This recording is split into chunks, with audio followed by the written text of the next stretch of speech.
So you started the Marvel Studios Iron Man film with a scrap metal Iron Man suit over 10 years ago. How do you find yourself today in that 10-year history?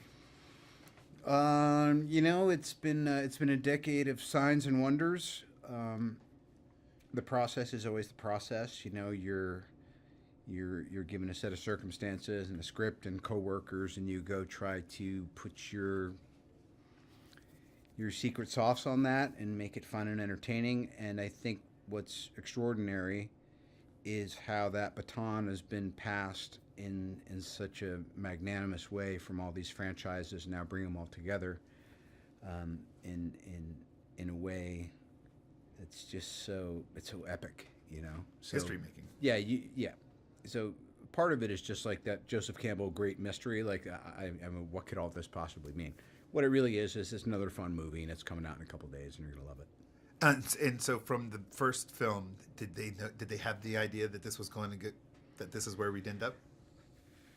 Well, there's scenarios, right? Yep. I think it's like anything, and I've always ascribed to the belief that you can't know everything. It just doesn't work that way. You have to get to a certain place in a process or a certain point in the road, and then you go, all right, now I see how these roads converge and how this could, and ultimately I think what Marvel has done is they have taken the high road, and they've really listened to the audience and the fans, and there's been a lot of kind of creative synergy and a lot of, considering these films are basically, they're just kind of like light to medium, but not really, it's not heavy, entertainment.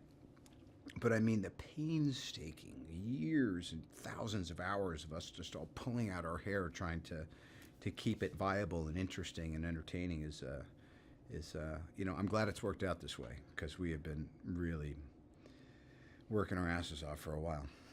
And all those roads started with you, and some people refer to you as the Godfather. How do you see yourself? Whatever,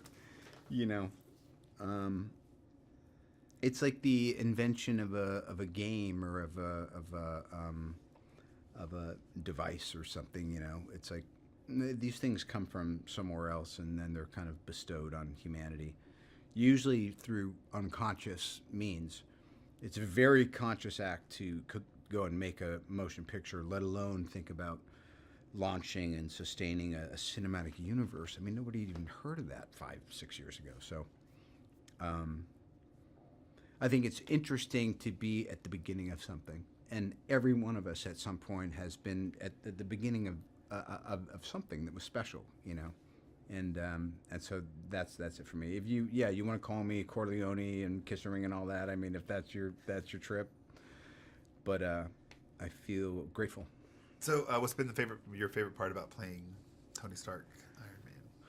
Probably all the different iterations, It's given me a chance to literally just grow from a guy in his 40s to a guy in his 50s, and in some ways it's eased that transition, because these myths are, and these stories are really, just blown up, exploded view ways of trying to understand those conflicts that are inside us. So, and the challenges, and so making it all larger than life is kind of a fun way. It's why I love movies. I mean, more than anything, I'm just a fan of movies. And so to be able to be I'm not only the hair club president, but I'm also a member. You know what I mean? It's like that. Is Thanos the greatest threat Iron Man has had to face? Yes. Yeah, and by the way, it goes without saying that that's really saying something, because there's been a host of other villains, adversaries, antagonists, all that.